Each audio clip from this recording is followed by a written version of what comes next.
Me and Coaching family. I hope we are all having a fantastic evening.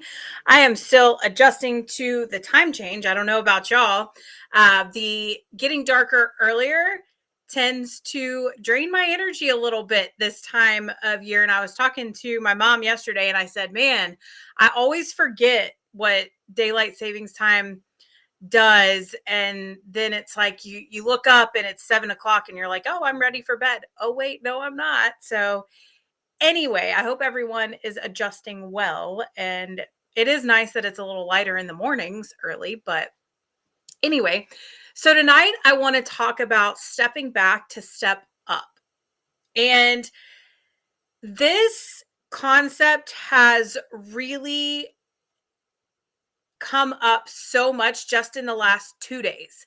But I was talking to one of my networking partners yesterday, and I fell a couple weeks ago. And what the way this all kind of came up was I fell backwards, actually. And we were talking about just how that could be some symbolism, although I don't really think it is. But he said, wouldn't it be crazy if that was just some symbolism that was like, hey, you need to take a step back? Because sometimes don't we have to take a step back before we really propel ourselves forward? And that got me really thinking about, sometimes I feel like we go so hard, so fast, and try to make so many changes all at once because we're all gung ho. We're motivated after a call, or we're motivated after something we see, and we say, that's it. This is where I draw the line in the sand. I'm going hard. I'm not going to let anything get in my way. I'm so motivated, right? But then comes that pesky little concept of discipline. And that discipline is doing what you said you would do long after the mood that you set it in has left you, right? And also choosing between what you want now and what you want most, of course, is what we normally say discipline is. And when we think about that, we get so gung ho and we say, I'm going to do this. I've got this. We try to make all of these changes. And one of my mentors that I've actually been listening to a lot on YouTube recently talked about just making those tiny little changes. And that all goes back to atomic habits, right? We get that 1% better. And so it's the concept of looking at your house, and let's say your house is a mess, which, full transparency, my house is not super organized right now. And sometimes I look at it and I'm just like, oh my gosh, it's so overwhelming. First of all, when is my mom coming back to town? Because she keeps my house organized, which is, I'm very grateful for that. But in all reality, it's because I'm like a whirlwind, right? I'm not home very often. And when I'm home, it's normally to work in my office. I set my stuff down, and then that stuff doesn't find a home, right? Whether it's the mail, whether it's just my stuff from the day. And so it's interesting because when we think of the concept of, okay, well, let's just clean off one countertop, right? Let's just clean off one countertop. That's normally going to lead to, okay, well, I cleaned off this countertop. Let me just go ahead and clean the rest of the kitchen, right? And then before you know it, you get that momentum. And it's the same thing when we talk about our health goals. It's making a decision the night before, right? One of my mentors that I listen to all the time says, listen, you shouldn't be making the same decision over and over again. The decision should be made one time and we stick to it, whether we feel like it or not. And that's the other part of this, right? Sometimes we have to take a step back and really think about, okay, what did I say I was going to do? What are my goals? What is not getting done, right? Let me take a step back for a second, take a good overview of where I'm at, and then what's one action I can do that doesn't seem so scary. Maybe it's, okay, I'm planning out my breakfast in the morning. Great. I prepare it the night before. So all I have to do is get it from the fridge and heat it up, or maybe you prepare all the ingredients the night before. So all you have to do is throw it in and cook it, right? Or is it that you've been skipping your workout and you need to get your workout in the morning? And so maybe you need to lay your workout clothes out the night before. I do that all the time when I know I have to, especially if I'm having one of my 4:30 workouts, right? Where I've gotten up at 4, I'm not looking for clothes in the morning, right? Because if I'm getting up at 4 a.m. to go work out, if I need to look for clothes in the morning, I need to get up at 3:30, 3:45, right? Because I'm stumbling around trying to figure it out at that point. So if I'm waking up at 4, it's because I've got to be somewhere at 7. So my clothes need to be right there on the chair next to my nightstand, right? And they are, because I know, okay, I've got to get up this early. I've got X, Y, and Z to do. So that's there. My scripting book is there. My goal journal is there so that I can get up. I write what I need to write really fast. I get dressed and I get to the gym, right? And these are things that I've planned ahead. I don't have to make that decision in the morning. So when my alarm goes off, it's not a decision of, am I going? No, I've already made the decision. Of course I'm going. And it should be the same thing about what we're eating and the meals we're eating, right? And so most of us, I'm not going to say all because some of us don't, but most of us have struggled at some point or another with emotional eating, right? We eat because it gives us a euphoric sense of, like, it just satisfies that craving right then, right? We get that dopamine hit or whatever it is we're looking for, the sugar, right? It happens to all of us.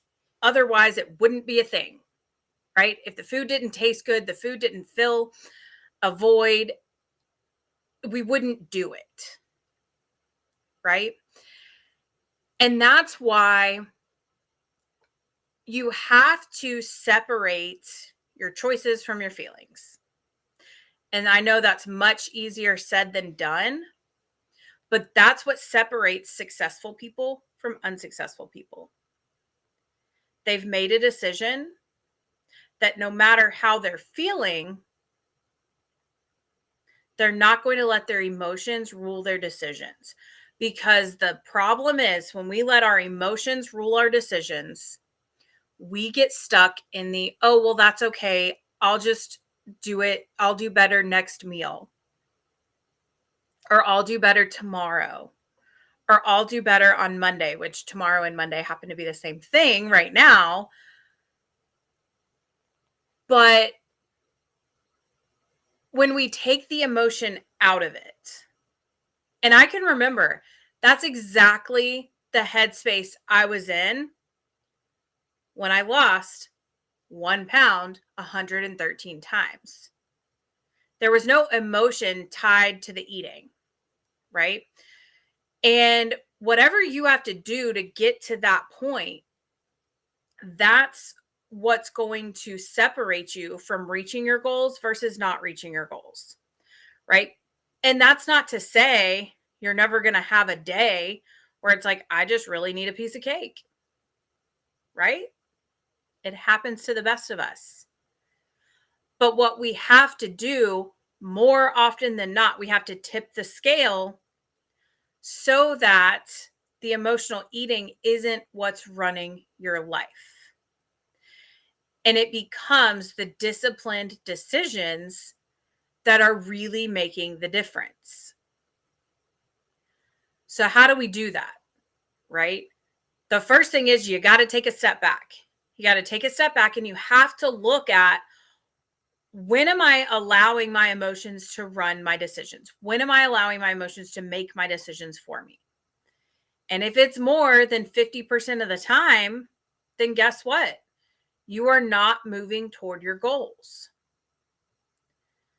Right? So when we give in to the sugar cravings, when we give in to the drinking, when we give in to um, the ice cream at night just because it's in the house, right? These are things that, like, I don't keep sweets in my house because guess what? When they're here, I eat them. I just do. I try not to go in the kitchen at my granddad's house all that often. I have to go in and look and see where things are and what things, what he needs. But I try not to spend too much extra time in there because guess what? I'll probably walk out with something because it's there. Right. But that's when you have to separate that emotion from the decision making process because it's so easy just to say, well, this is what I want. So this is what I'm going to get. When in reality, it should be, this is what I planned on having. Because remember, we're planning things out. This is what I planned on. So this is what I'm doing. And by planning ahead, that allows us to take our emotions out of it because we no longer have to make a decision because we've already made the decision. The decision's been made for us before we were in that state where we said, okay, well, I'm not really feeling it. So this is what I really want. But when we fail to plan, we plan to fail, right? That's a concept that's as old as time. When we fail to plan, we plan to fail.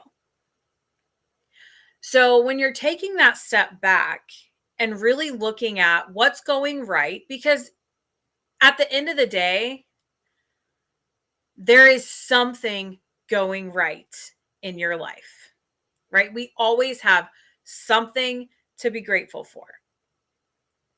And maybe that gratitude starts with, hey, I'm grateful that I allowed myself to show up and listen to this information. I am grateful that I allowed myself to care enough about my health to plug into this call. Because guess what? If you didn't care at all, you wouldn't make time for this. You wouldn't be watching live or you wouldn't be watching the replay, whichever one you're doing. And some people may be doing both. So if you didn't care at all, you wouldn't be plugging into this. Just like if you didn't care at all, you wouldn't be thinking about, hey, I need to make a change. So that's step one. You can be grateful that you care enough to at least think about it. That can create some momentum. But at the end of the day, and this is a hard truth that I heard this morning when I was listening to one of my other YouTube videos, no one's coming to save you except for yourself. That's the reality. No one can make the decision for you. You have to make the decision for yourself. And so think back to the last time you experienced success with reaching a goal. What mindset were you in? Where did you go mentally to be able to achieve that goal? And that reminds me of my powerlifting coach. He's always telling me when I'm on the platform, he's like, you got to go somewhere. You just got to go somewhere else. He goes, I don't care where it is in your mind. You got to go to whatever place is going to get you to get the lift that you need. You can't be socializing with people backstage.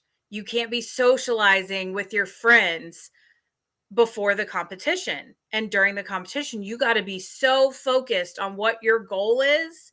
And I'm not saying, obviously, that's extreme. But I'm going to tell you, when I was competing in Hawaii, I didn't talk to anybody. Once competition started, I was locked in, right? I had my headphones in between sets or between attempts. It was like, don't talk to me. I remember one of my gym mates kept saying, are you okay? Are you okay? I was like, I'm good. I need to be somewhere.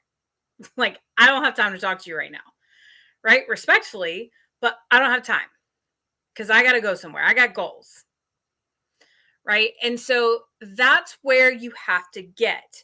And I remember back during my original journey, I was so hyper focused. Nobody could tell me that I wasn't going to the gym.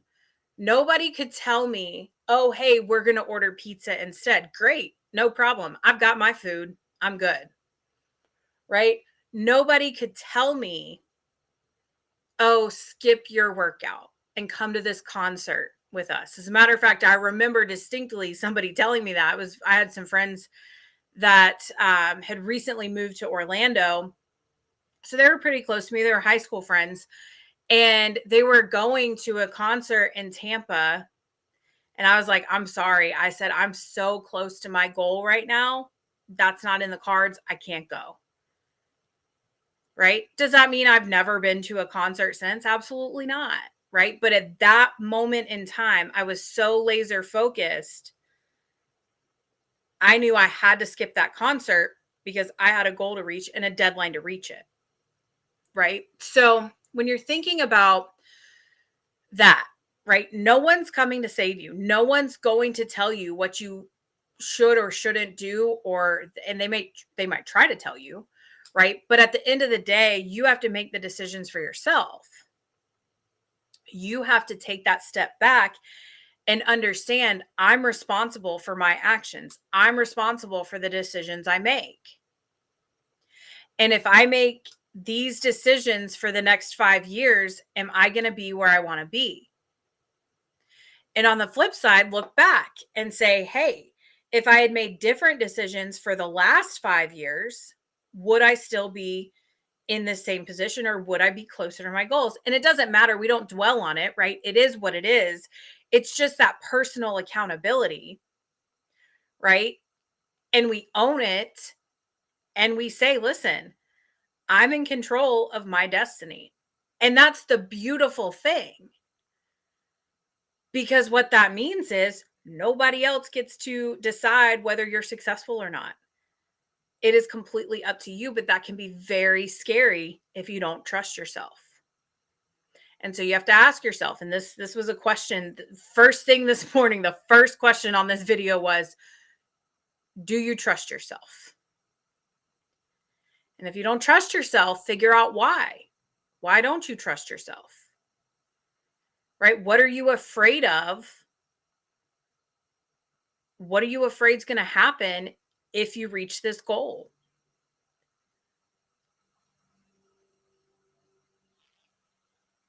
Because at the end of the day, you are the most important person to yourself. And if you don't care and you don't do what you need to do, no one else is going to do it for you. And as a matter of fact, when it comes to our health, no one can do it for us. Which again is the greatest gift we can give to ourselves because we're in control. We make the decision every single time we eat. Every single time we decide whether or not we're going to skip a workout or not, right? That's why you plan ahead. So that's less decisions you have to make. Because if you plan everything the night before, when you're in a great frame of mind, you've done your gratitude, you're feeling good, you've reviewed your success for the day, what went right, you've reviewed everything that's going well. You plan your day the next day around your schedule. And then the next day, you don't even have to decide, you just execute. And that's the difference. A lot of times we spend hoping, well, I hope I can stay on track today. I hope I can do better. But guess what? It's all in your hands, right? And I'm speaking to myself right now too, right? I am speaking to myself because this is a great reminder. This is a good wake up call. You know, I hear this and I'm like, wow, it's all true. Right? And there will be some things that are out of our control. But remember, what we can control is how we respond, what happens to us. Right? It was a little out of my control that I fell. That just was one of those unfortunate accidents. But it's in my control how I respond to that. Right? Do I just say, okay, well, I'm not going to work out. I'm not going to do anything? No, it's my arm. I'm fine. I can't go do bench press, right? But I can still go do cardio. I can still do some leg exercises on the machines, right? I can't do squats, I can't do deadlifts, but that's okay. Right? I don't need to do that right now. That's me taking a step back and reassessing the situation and saying, okay, where are we at? How can we fix this? Right? How can we still make progress? All right. And so, really think about what it is that you need to draw that line in the sand, make that commitment to do something, right? What's one action? Is it maybe that you're committed to drinking 8 glasses of water a day this week? Are you committed to putting on your workout clothes every single day? I didn't say workout, I just said putting on your workout clothes. Because chances are, if you put on your workout clothes, you're going to go do something, right? On the days I don't feel like doing it, I promise you that's exactly what I do. I just get up, I get dressed, and then I'm like, well, I'm already dressed. I might as well go do it. That's the reality. You eat one clean meal, you start your day off right. And then before you know it, you're making better and better decisions throughout the day. All right. So really take that step back. Think about what it is that you need to make the decision. Do you trust yourself?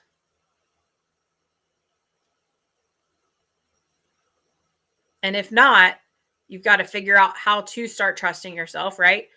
Give yourself a lot of credit for showing up here and getting this information, right? Because this wasn't the, this was the reality check, right?